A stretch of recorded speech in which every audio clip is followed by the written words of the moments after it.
শুধুমাত্র এই দোয়াটি একবার পড়েন, আল্লাহ তাআলা আপনার 90 বছরের গুনাহ মাফ করে দেবেন ইনশাআল্লাহ।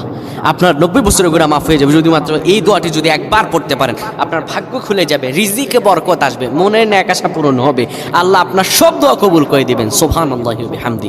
এত ফজিলত, এই দোয়াটা আপনারা শেয়ার করে দিবেন। এই যুবকেরা, আমল না করেও সওয়াব পাবা। তোমার একটি শেয়ারে, একটা বাটনে প্রেস করে তুমি সওয়াব পেয়ে যাবা। কারণ তুমি আমল না করো, অন্য কেউ যদি তোমার শেয়ারের বদৌলতে আমল করে সওয়াব তুমি পেয়ে যাবা। নবীজির হাদিস।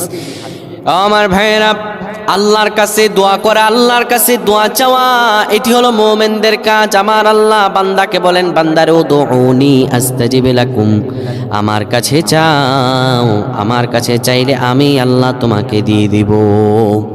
কেউ যদি একবারে দোয়াটি পড়তে পারে, দোয়াটি হলো রব্বি ইন্নী যালামতু নাফসি ফাগফিরলি। কেউ যদি এই দোয়াটা একবার পড়তে পারে, আমার আল্লাহ তাআলা তার 90 বছরের গুনাহগুলো মাফ করবেন। কবিরা গুনাহ নয়, সেটি হলো সগীরা গুনাহ। সগীরা গুনাহ মাফ হবে। বলবেন হুজুর 90 বছর তো হয়নি, তাহলে গুনাহ মাফ হবে কি করে? আপনার যত বছর হয়েছে তত বছরের সগীরা গুনাহ মাফ হবে, আর বাদ বাকিটা কাউন্ট করে আপনার আমল নামায় নফল নামাজ, নফল আমলের সওয়াব আল্লাহ তাআলা আপনার আমল নামায় দিয়ে দিবেন। কিন্তু এটির ব্যাপারেও সহিহ সনদে তেমন কোনো গুরুত্ব আরোপ হয়নি, এটির ব্যাপারে তেমন কোনো উল্লেখিত সহিহ সনদ নেই। কিন্তু আমল করতে পারেন, যেহেতু এর অর্থ সুন্দর। আল্লাহ আমাদের কবুল করুক, পড়েন আমিন।